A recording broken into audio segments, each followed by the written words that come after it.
Welcome yet again, and a last time, to this series of lectures on Europe's literature in the Middle Ages. This time, our 12th lecture on Chaucer's Canterbury Tales. We met Chaucer in some of his early work last time, so this time we can turn much more directly to his most famous work. The Canterbury Tales is an astonishing work in many ways. It's capable of provoking tears and guffaws. It's capable of provoking simple entertainment or of deep reflection. Like Boccaccio, Chaucer puts a collection of stories within a frame. And the frame is in some ways rather important to the stories, to those who tell the stories, and to how the stories are told.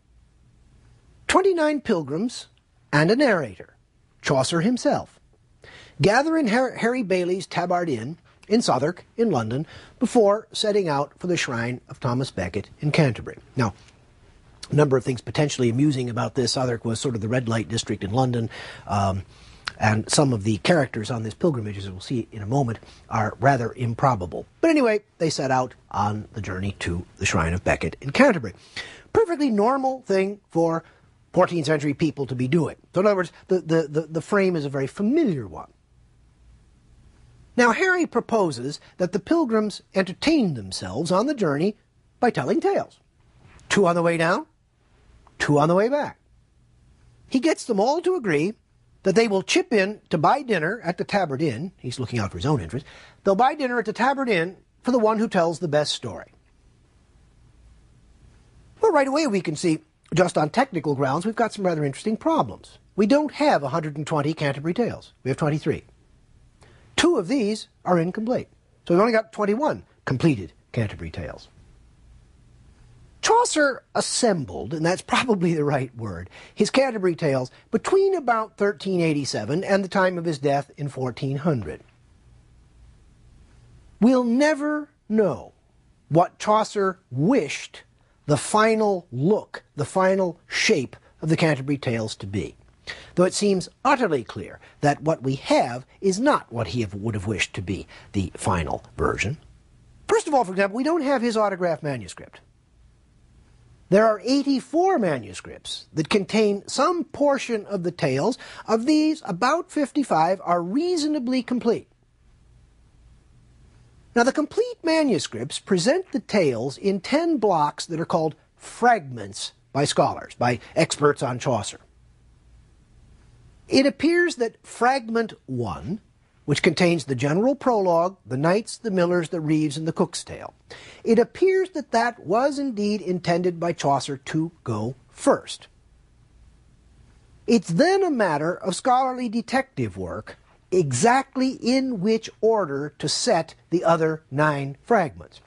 Now, the so-called Ellesmere manuscript, which is at the Huntington Library in Los Angeles, is generally taken as the base text, and there is a general consensus that its order of presenting the fragments is the order that ought to be followed. So in most of the standard editions of Chaucer that one might go to a bookstore and buy or go to a library and look at, what one finds is the arrangement of the Ellesmere manuscript. But it's just worth bearing in mind that we can't actually say with any confidence that we've got the tales arrayed as Chaucer would have arrayed them.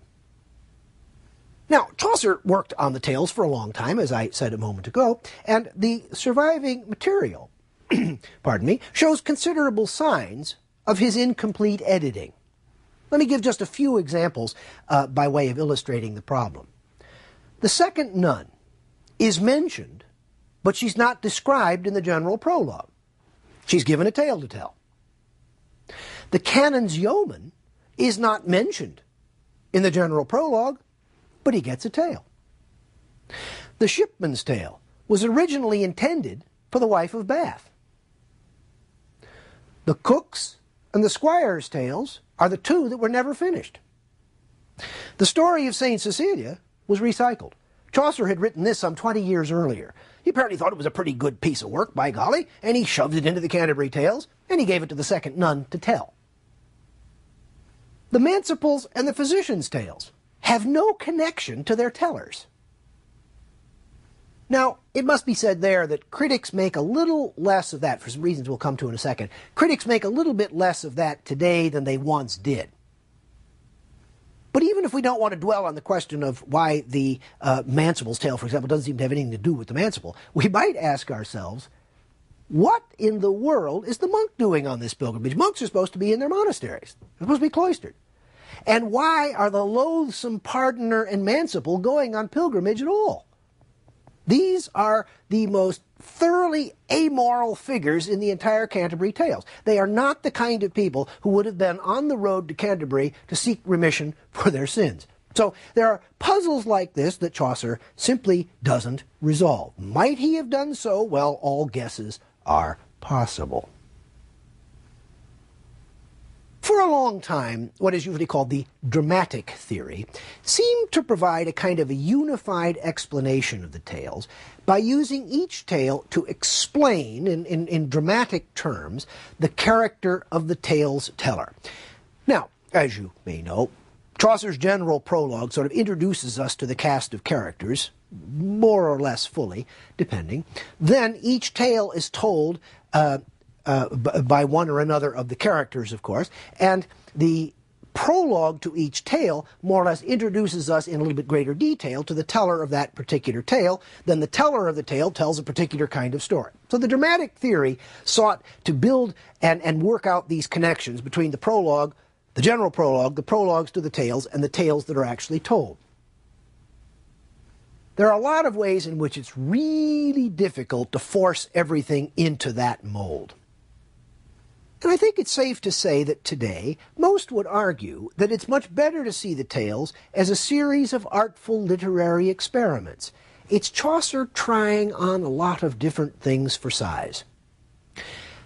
That, it seems to me, is more prudent than trying to look for a single overarching modern critical perspective that will stitch the tales together, or trying to find in the tales themselves a kind of an overarching perspective that would enable us to stitch them together, that enabled Chaucer to stitch them together.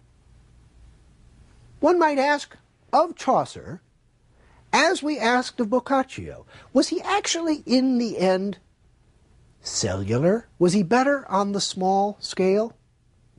You see? Maybe he wasn't really so good at writing a great, big, comprehensive kind of book. No Dante was he, for instance, we might say. Now, for purposes of discussion, we can organize or categorize, if you like, the tales as romances, as comedies, some of which are fabliaux, what that is we'll come to in a second, pathetic stories, and then examples or fables. All right, let's begin then with the first of these, romances. 5 of the pilgrims tell romances. The knight, the squire, the wife of Bath, who tells the only Arthurian story in the bunch, the franklin, and the narrator. Come back to our narrator. That's Chaucer himself in a few minutes. The knight begins by retelling Boccaccio's Teseida. All right, this is the story of Theseus, who's come back from the wars. That's the main character. It's of course spelled and pronounced differently in all sorts of different languages. But Theseus has come back from the wars, and he's going to avenge the ladies whose husbands have been killed or unjustly mistreated. And then the story turns into the love story of Arcite and Palamon, who are wooing lovely Emily. All right, so the basic story was in place. It had been in place for a long time. It had been told in Chaucer's lifetime. It had been told by Boccaccio. Chaucer certainly knew Boccaccio's version, but he changes the story in a few ways, in some rather significant ways. For instance, he makes Arcite and Palamon much more explicitly the types of warrior and lover.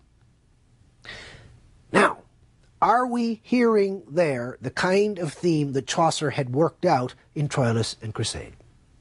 Where on the one hand he situates Troilus between the great warrior Hector and the great lover Paris, and where even in Troilus himself, you see, we have the figure who is virtually debilitated by his love, his ennobling love perhaps, but his love for Cresside, and then the Troilus, who can go out onto the field of battle and function there as a great warrior. So Chaucer here is tinkering a little bit with the conventions of the story and the conventions represented by the story. The tale also contains an extended reflection on fortune, destiny, and providence. Now, how many times have we, in this course of lectures, encountered authors who deal with the question of fortune? And of course, Chaucer himself, as we saw, had translated Boethius's Consolation of Philosophy, one long section of which is a series of reflections on the Wheel of Fortune. Yes, that's older than Pat Sajak and Vanna White by a long shot. Well, Chaucer takes us through this set of reflections on destiny and fortune and providence, and finally reduces all to providence. Finally, all is in the hands of God. So courtly values are set off against philosophical values, but Chaucer really doesn't choose explicitly between them. In some ways, he leaves us to do that.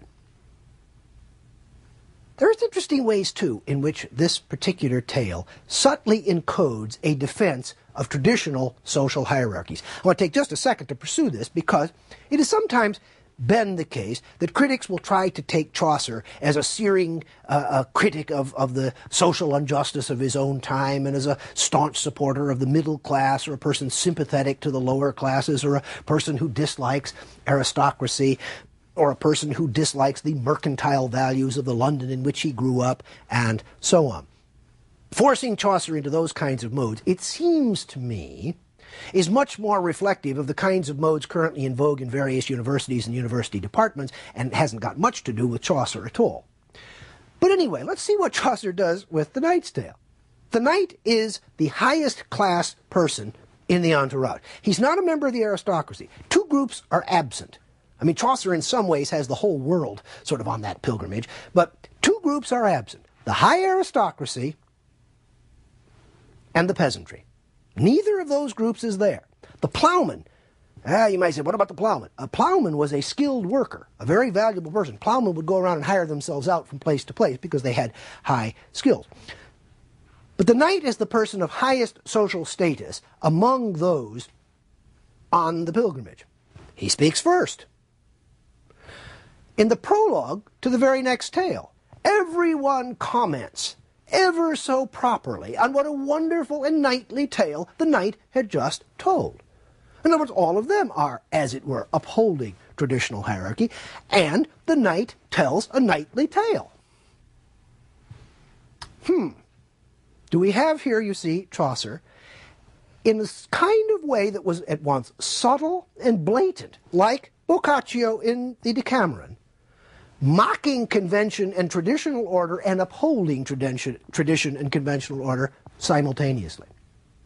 Now the narrator, Chaucer himself, surely, tells us his tale of Sir Topaz. Now, this is actually quite amusing on several different fronts. Harry Bailey gets to sort of presumably pick, who's coming forward to tell a tale.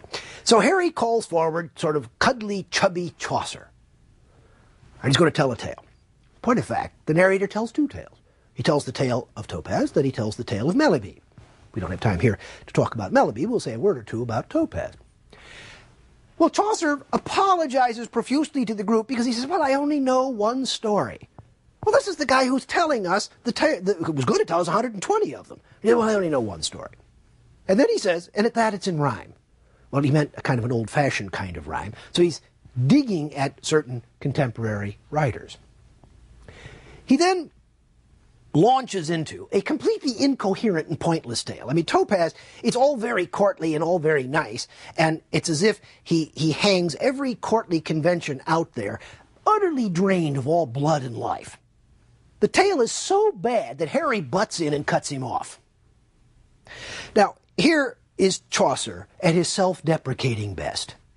He's really poking fun at himself, and seemingly having quite a good time at it. But he's also displaying considerable cheek. He puts himself in the tale as the narrator, then he gives himself two stories to tell. Everybody's supposed to tell one. He gives himself two.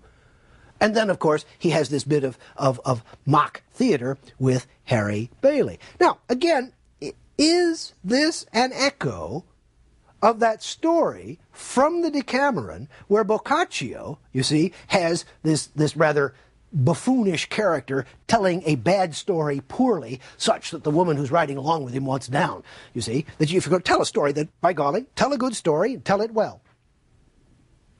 Okay, but we may also ask, is Chaucer here making a point about chivalry with this ridiculous figure of Topaz? Is he mocking the ever-so-chivalric knight?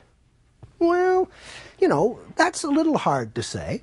But in retrospect, what if we looked back to the Knight's Tale?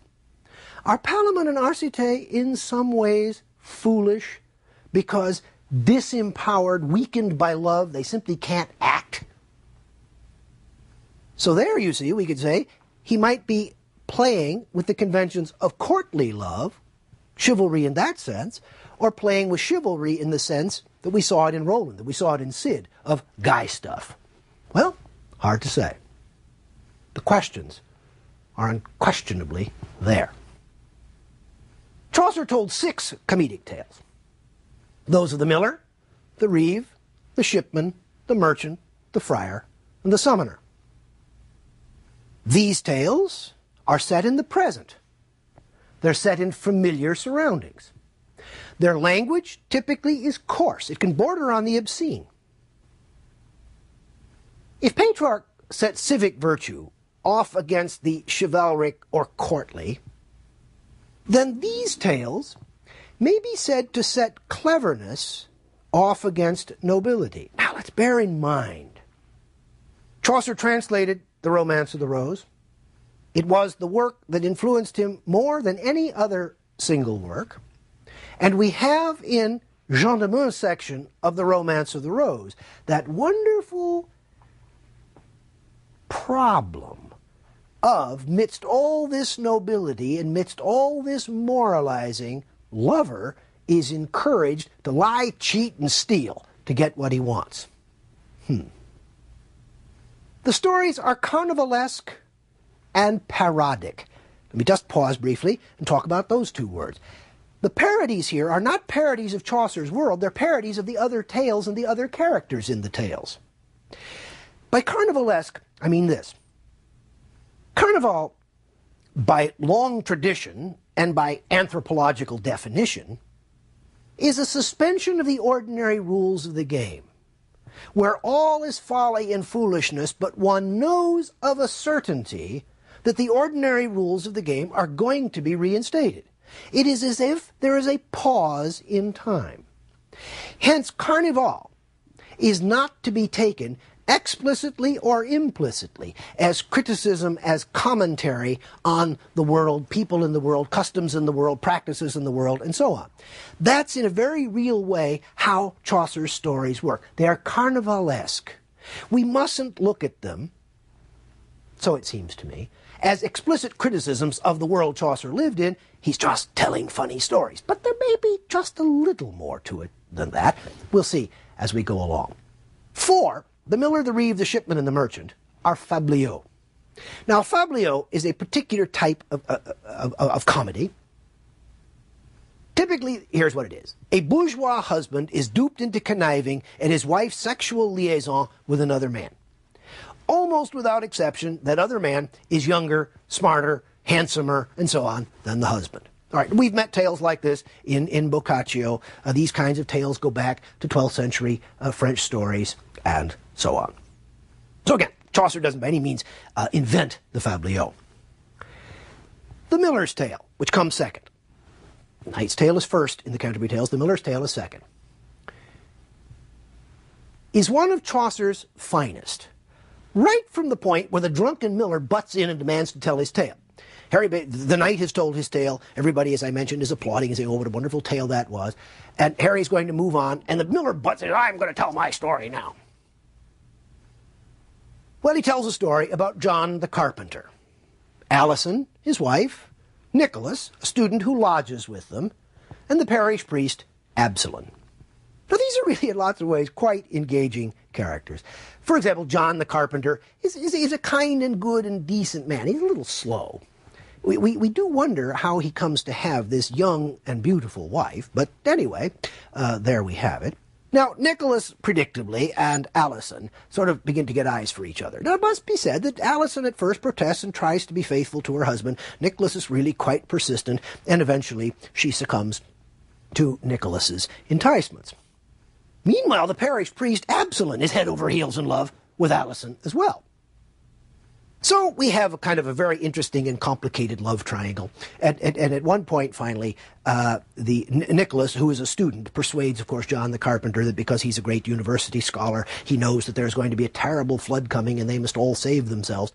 So there's a rather small tub in the cottage in which John and Alison and Nicholas live, and John agrees to get in the tub. They hoist him up to the roof, telling him, of course, that Nicholas and Alison are also going to get into tubs to protect themselves from the tremendous floodwaters. So while, of course, John is up by the roof, Nicholas and Alison are able to disport themselves. I mean, poor Absalom comes and he's singing songs outside the window and wants terribly much to enjoy Alison's favors, not realizing, of course, that Nicholas is in the house enjoying Alison's favors. And there are also one or two scenes in the story that are not for family newspapers or television. They're pretty amusing, but I'll just leave them out. What's interesting here is that we don't in the end come away liking or disliking anyone. We're not being taught a moral here. The characters are credible, we like them, they're funny. It's a bit like watching a sitcom. You know, when it's done, we've had a good laugh and we move on to the next thing. There's no preachy tone, really, in this story, and it's hard, finally, to see the story as explicitly or implicitly mocking, criticizing, commenting on much of anything, except in the mind of the Reeve, who comes next. Now, the Reeve's tale is a wonderful example of Chaucer at work. The Reeve had been a carpenter. He takes umbrage at the miller, the drunken miller, telling a story about a cuckolded carpenter.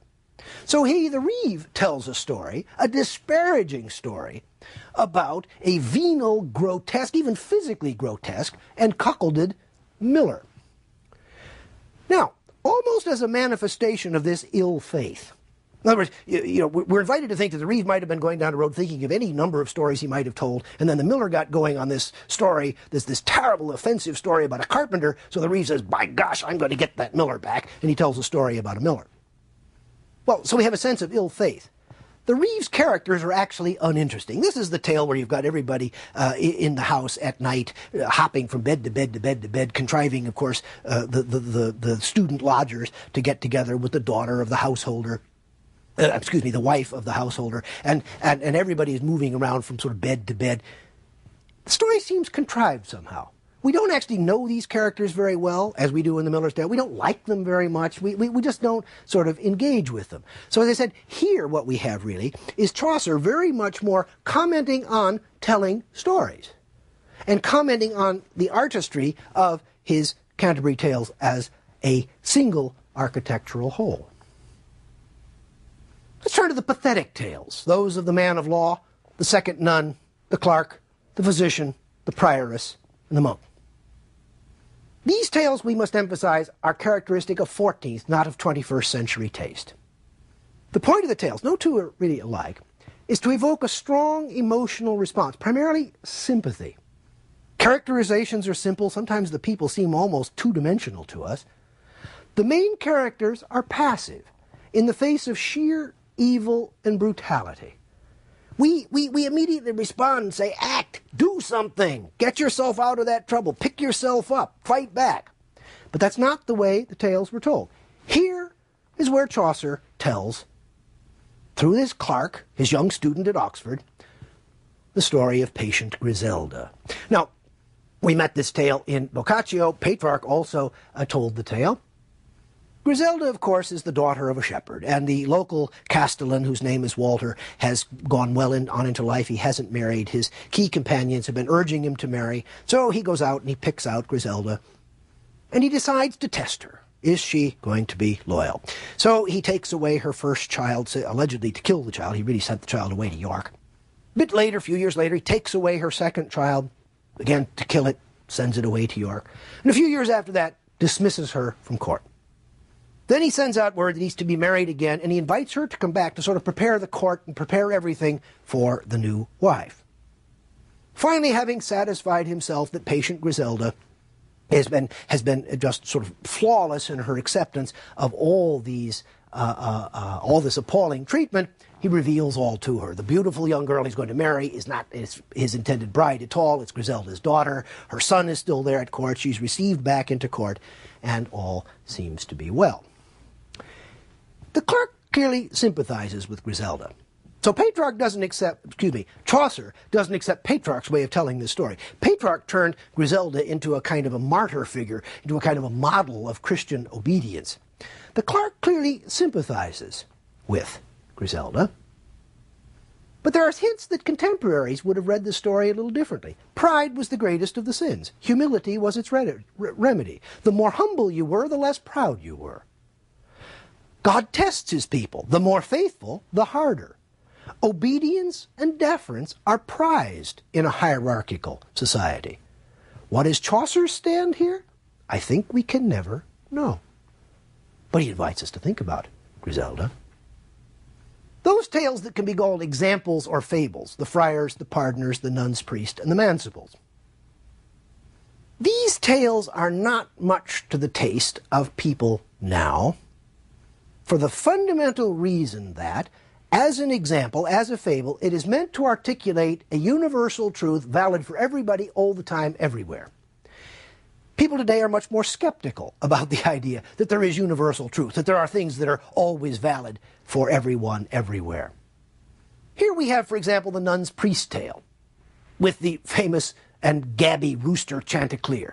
This is the only beast tale that Chaucer included in the Canterbury Tales. Here, of course, is the story of the rooster who is captured by the fox, and then the rooster has to manage to persuade the fox, to trick the fox into talking. When the fox talks, he opens his jaw, and the rooster gets away. Eventually, the tale actually goes all the way back to Aesop. So it's an old kind of tale. The pardoner's tale is finally a tale of blasphemy. The pardoner is this wretched character who gives people pardon from the church, who gives them pardon from the temporal punishment for their sins, pardon from time spent in purgatory. He is utterly cynical. This is a really disgusting guy. Well, what are we to make of it?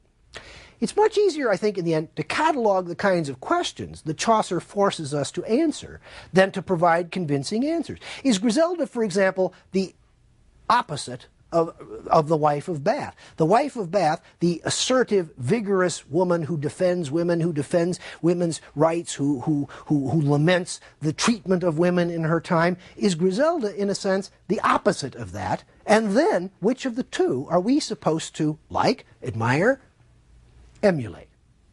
Are women idealized in a misogynistic way or in an ironic way? What do we make of the prioress? What do we make of elegant Lady Eglantine? Is she more the lady or more the prioress? Is she a religious figure or a secular figure? Does Chaucer believe, with the wife of Bath, that nobility is a matter of birth? Or, does he believe with the wife of Bath that nobility is not a matter of birth? Or is he upholding the traditional notion of aristocracy? He's been patronized by the aristocrats for a long time. What do we make of the narrator? Here we have something that is very reminiscent of Dante. For we have, remember, Dante poet and Dante protagonist? Here again we have Chaucer poet and Chaucer protagonist. Has he veiled himself? Has he veiled his narrative? Has he veiled his story? Is he commenting on someone, commenting on all these tale tellers, commenting on all the things they comment on in their tales? Where does it stop? What are we supposed to think? When can we, in a sense, make this thing stop and gain some sense of stability in trying to understand it? The general prologue begins with a springtime topos, full of piercings, in the presence of a flower. The sexual innuendo is clear. Now, is this a comment on the courtliness, you see, of starting a story in the spring. Do you remember The Romance of the Rose? Began in May with a young man at the right age for love and the right time for love. So from the very first lines of the general prologue, must we approach the Canterbury Tales, wink, wink, wink, as a series of tricks that Chaucer has played on us, but that he delights in our uncovering and discovering. Well, in a way, it doesn't really matter what I think or what anyone else does. Chaucer will unquestionably go on delighting and puzzling us as long as English literature is read.